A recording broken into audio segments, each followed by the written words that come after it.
It happened in 1983, or maybe 1984. The factory was still new then,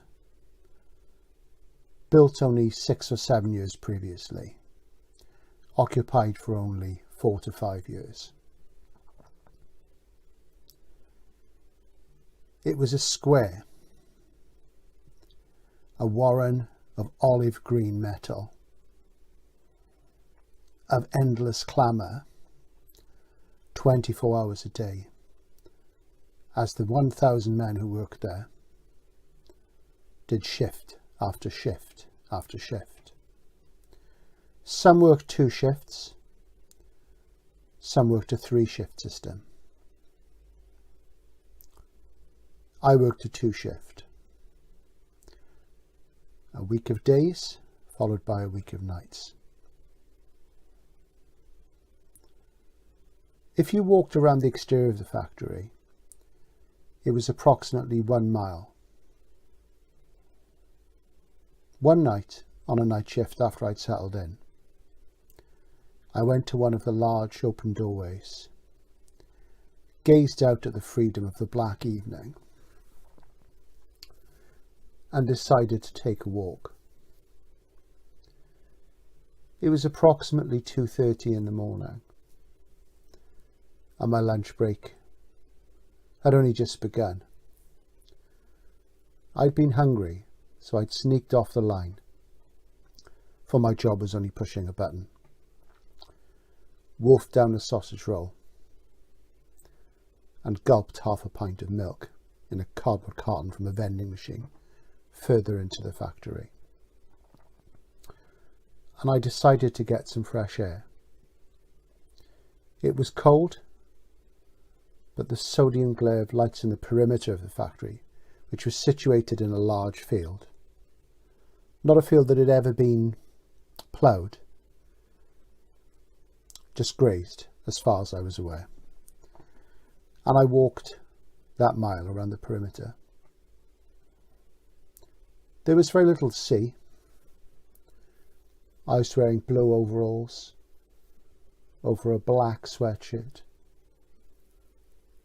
over blue jeans, and I wore steel toe-cap boots.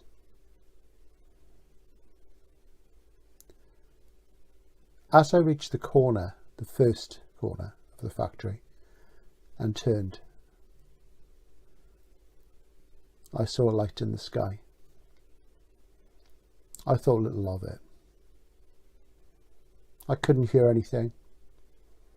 No drone. No sound of machinery, of rotor blade, of engine. And I returned a few minutes later, having taken the mile around. The factory made engines for motor cars. There were 2 sides. One side was machining, the other was assembly. It was a large multinational corporation. It was very difficult to get a job in the factory because nepotism was involved. You could only get a position if you were related to, or at least knew somebody who worked there, and they would put your name forward. So it was almost kind of indicative of the union culture of those days, where if you came to work in industry, you pretty much had to be a union member. I was nothing loath. I was born a socialist, raised one. My grandfathers were miners. It was South Wales after all.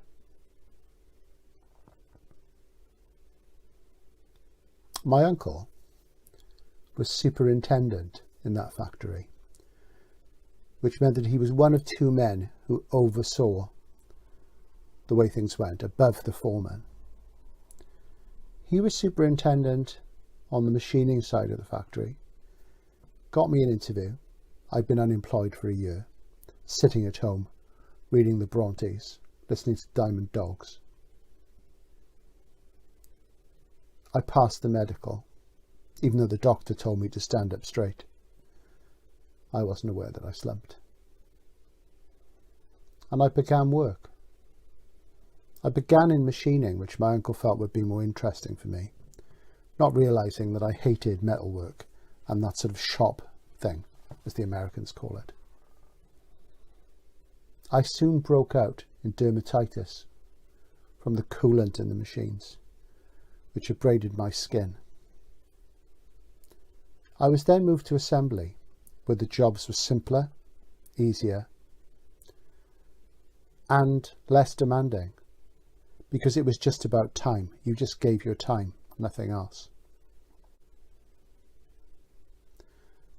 After I'd been in the factory a few months, one of the men, Di, who I never saw read anything above the level of the Sun, or another tabloid, maybe the Daily Mail at the most, but who was expert at cryptic crosswords, once said,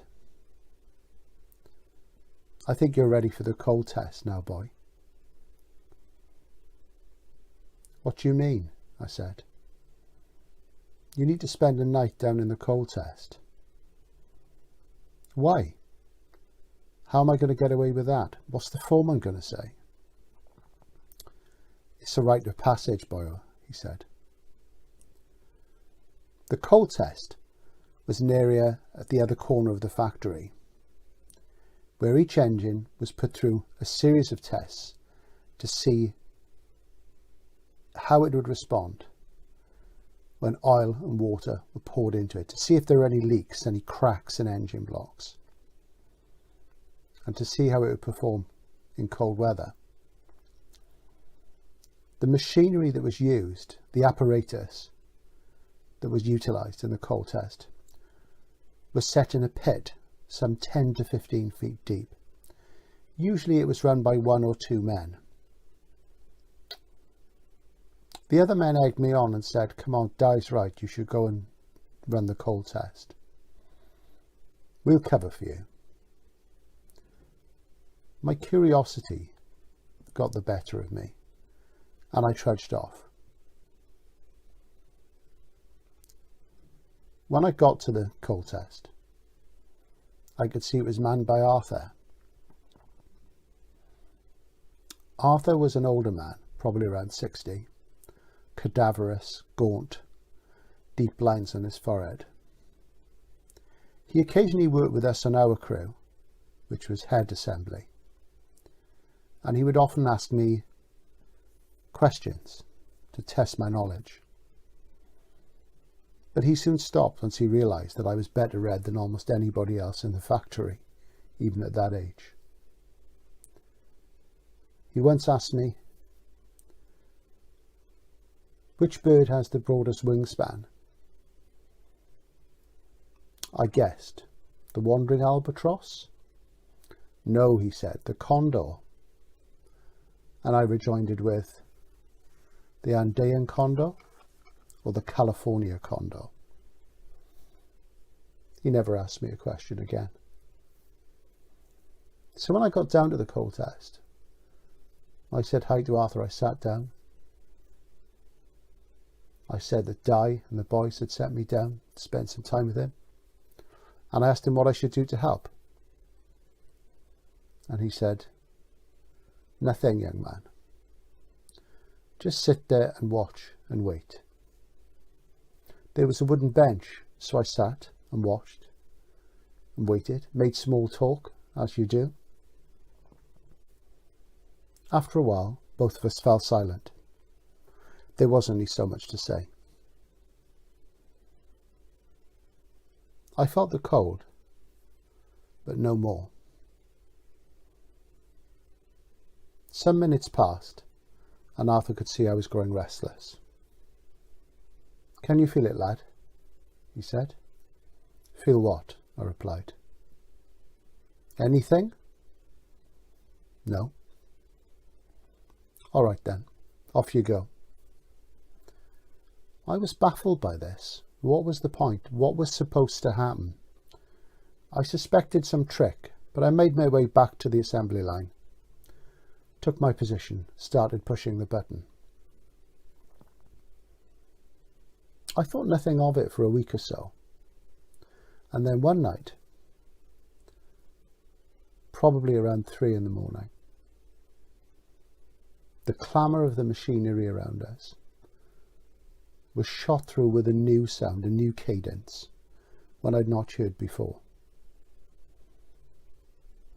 It was a raving, a screaming, high-pitched, shrill, weaving in and out of the metallic sounds of the machines, of the oiled wheels of the production line, of the olive green snaking of the machinery, the apparatus.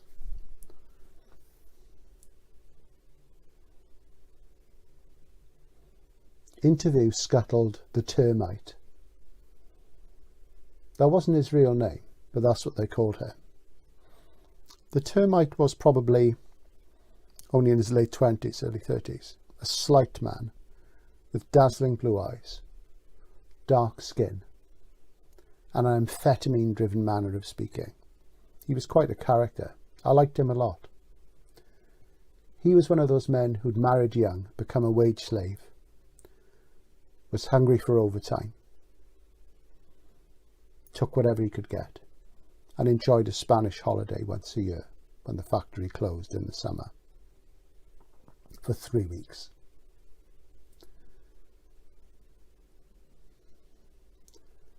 The other men were up instantly, upon him. Keep him quiet. Keep him quiet. What's wrong, termite?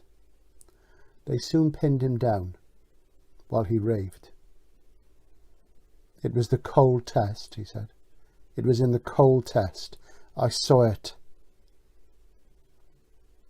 The men crowded around him. I was on the exterior. There were mutterings and whisperings. Only one phrase emerged clear from the termite's gibberings that I shall never forget. There must be no leaks. No leaks. He must never be free. Someone else produced a hip flask and said, "Have a nip of this, boy." Gradually the clamour died down. "What did you see?" said Di. "I saw him," said the termite. "You know." I couldn't make head or tail of it. I walked off and just elected to listen.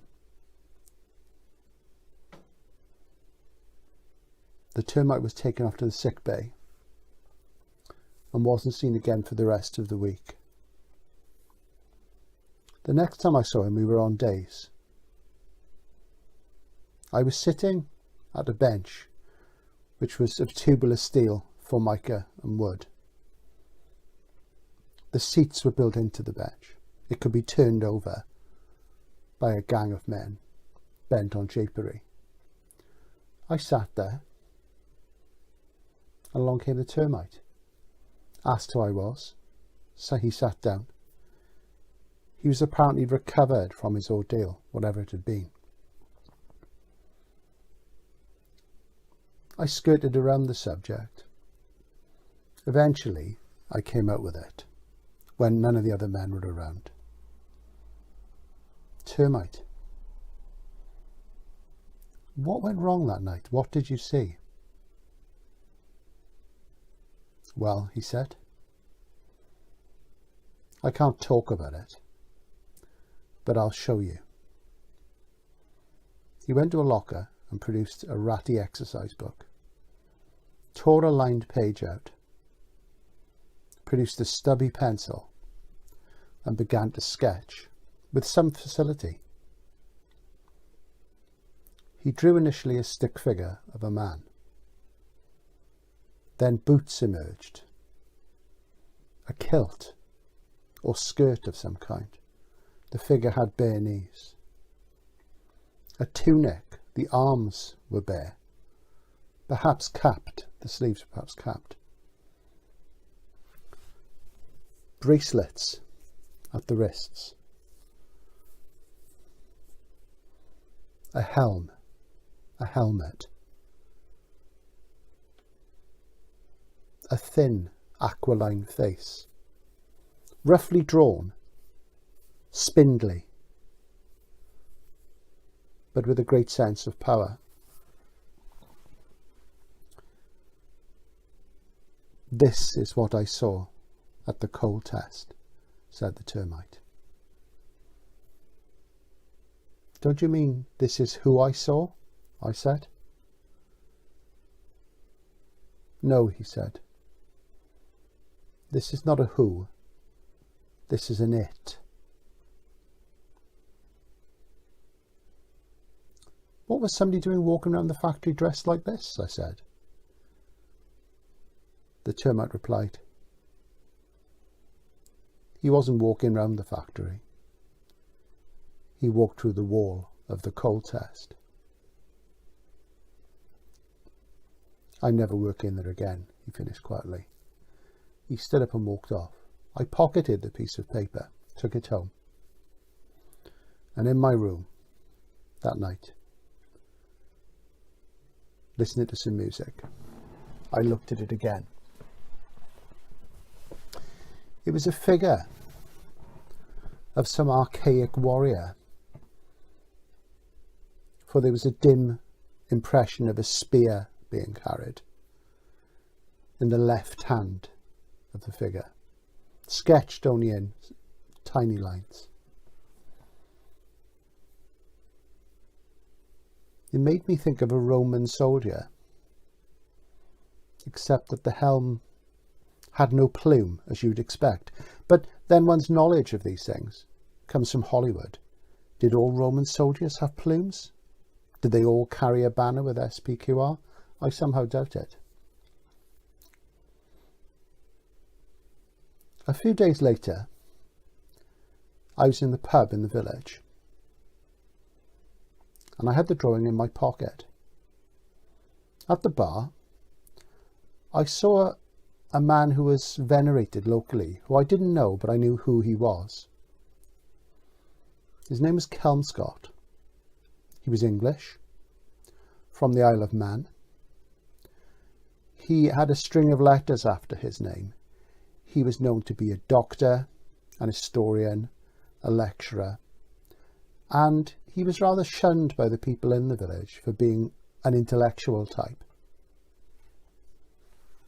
I approached him and spoke. "Professor Kelmscott." I knew his honorific. I knew he'd achieved much. He turned. His beard was grizzled and white, his hair silver and bushy, and yet there was a youthful intelligence that shone in his eyes. "May I buy you a drink, sir?" "No need, my boy. I already have this fine libation." And he raised a glass which seemed to be full of what looked like whiskey.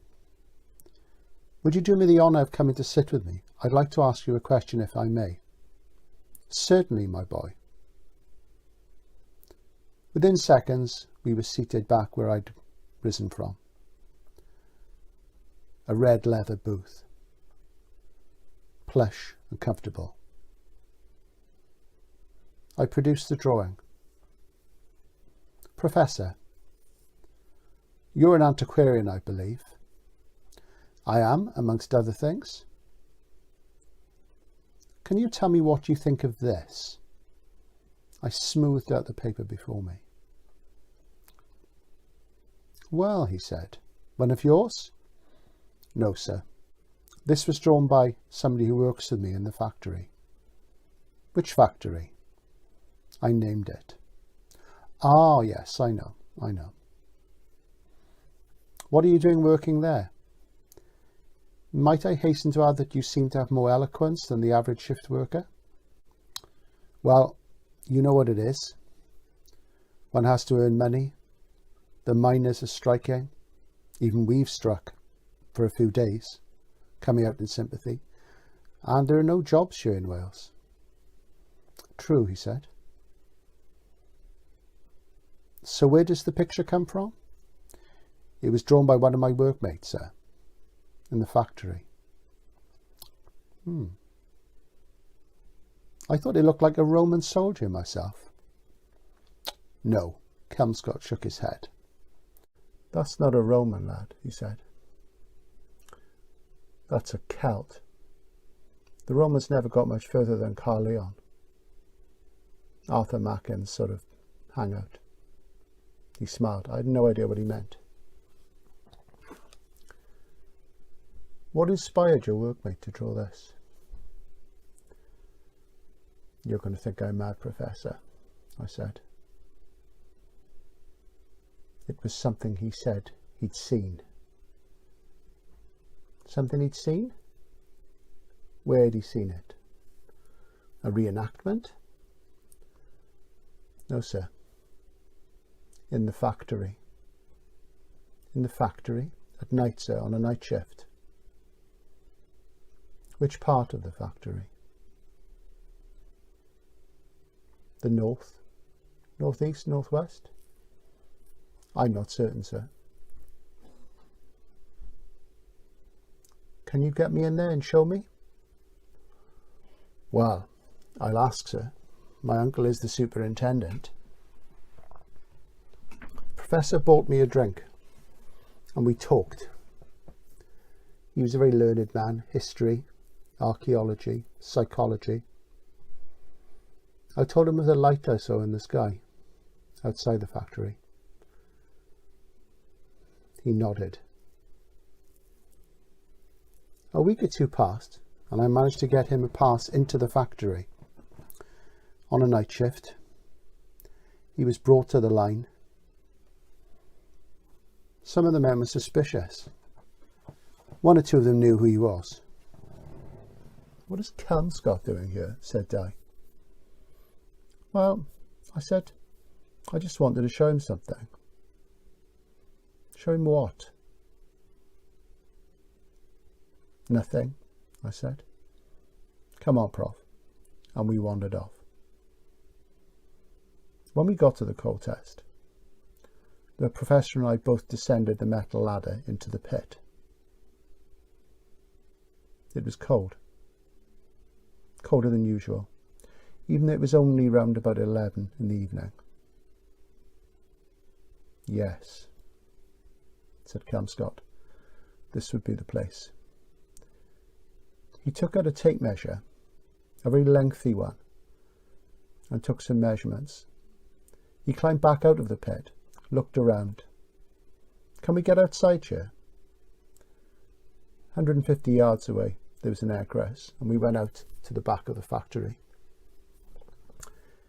Yes, he said, his breath sparkling frost crystals in the air.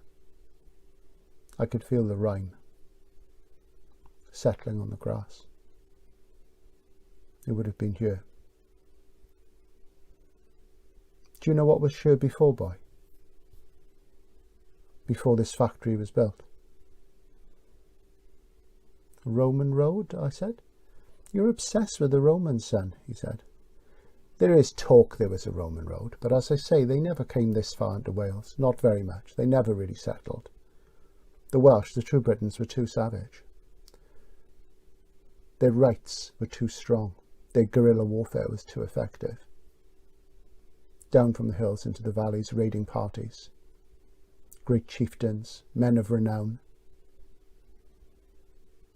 What was sure, when the farmer sold these fields to the corporation, there was a long barrow. A long barrow? A burial chamber. It was never properly excavated. It was just bulldozed over. There were complaints. The Archaeological Trust tried to get something done. But it said that money changed hands and it never got very far. There was an inscription on the long barrow, said Kelmscott, in Latin. It post-dated its building, of course. Some suggested from the form of the Latin that it was from the 6th or 7th century. What did the inscription read? I asked. He must never be freed, was the answer. So what are we saying, Scott? I said. Have other people seen this man? This thing? I don't know. The point of the long barrow boy, said Scott, was the same as the point of this coal test itself. It was to prevent leaks, to try and stop something leaking out, to keep it secure, enchained, forever. I worked in the factory for another 6 to 8 months. The termite would never speak again of what he'd seen that night at the coal test. I realised that one by one, all the young men who came to work in that part of the factory were sent along to spend some time in the pit with Arthur or whoever was on duty. Before I left, when I knew I was going, I made one more visit. Unannounced, unplanned.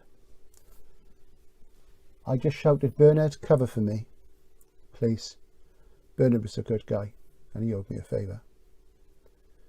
I wandered off to the coal test and there was Arthur. I descended the metal ladder, olive green. He laughed and he said, "Hey, there you go. Heard you leaving." I said, "Yeah, I'm going off to work in a bookshop." "What do your parents think of that?" he said. "Is the money any good?" I said, "Only 2/3 of what I get here." "Well, why'd they let you do it?" And I said, "Well, you know, I want a different kind of life." "Well, to be fair," he said, "you never got in my way trying to grab the overtime." "I never needed it," I replied. "I could afford plenty of beer as it was on the money I had, even with a quarter of my cash going to my mum every week for my keep." So I said, "Have you seen it?" "Have I seen what?" "The Celt. The man who was buried here, in the pit, at the coal test." "No," he said. "I never see anything."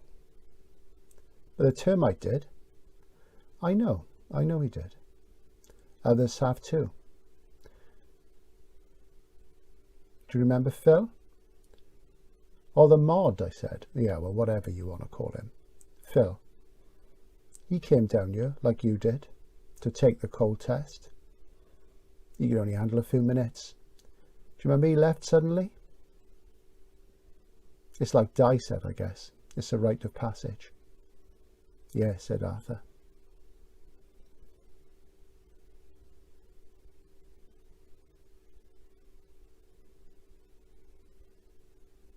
I never saw anything.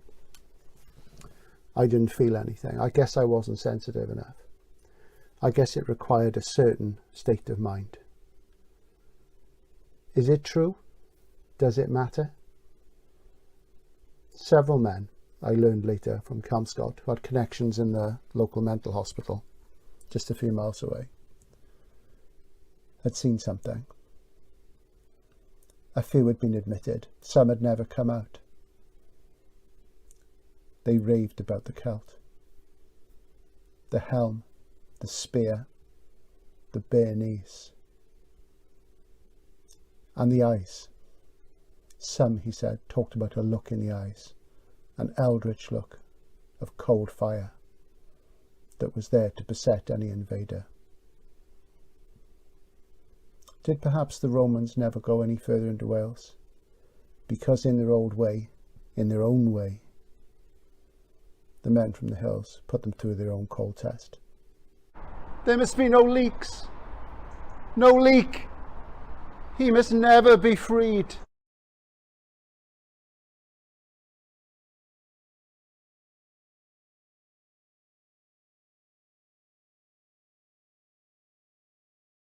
Sunday morning, I'm in Carleon, in what looks like the main square of the high street, and the pink house behind me is the birthplace of Arthur Machen.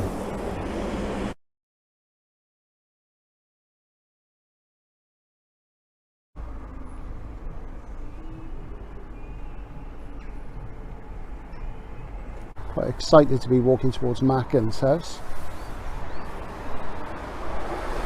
which is painted a very fetching pink. You'd have thought that, Machen Interiors, interesting, it's obviously a business now. I was under the impression that it was a museum these days. And as you see, it's pink. You'd have thought that a Fandastical yellow would probably be more appropriate. Author of the novel of the Black Seal, The Great God Pan, The White People, inspiration for everybody from M. John Harrison to H.P. Lovecraft.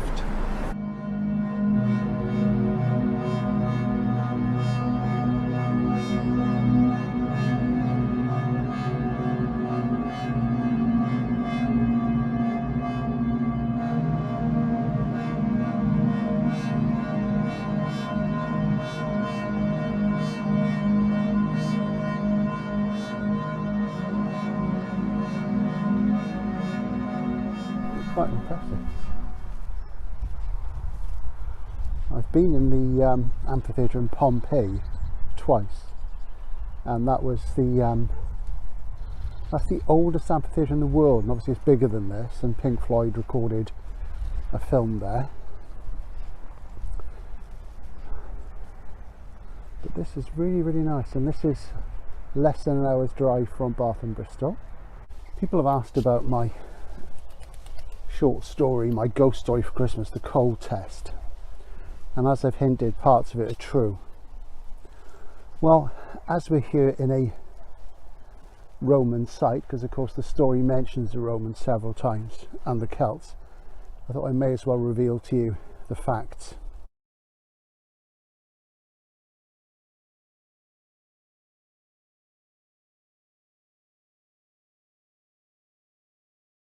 A relative who worked there told me about it later on, and the story really is just the bare bones.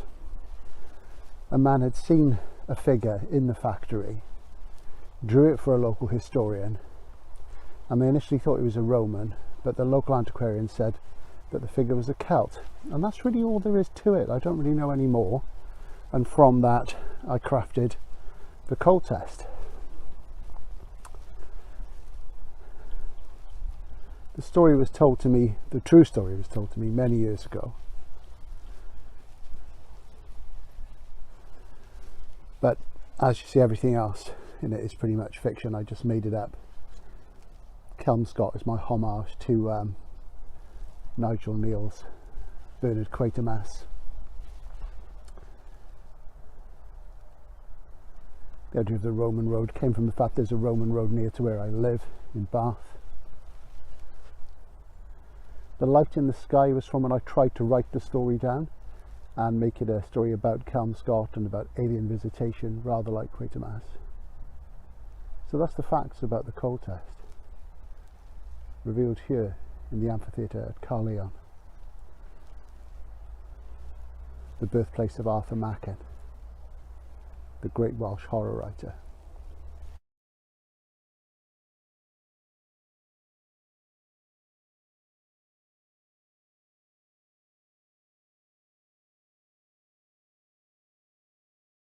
So now you know the facts behind the story of the Cold Test.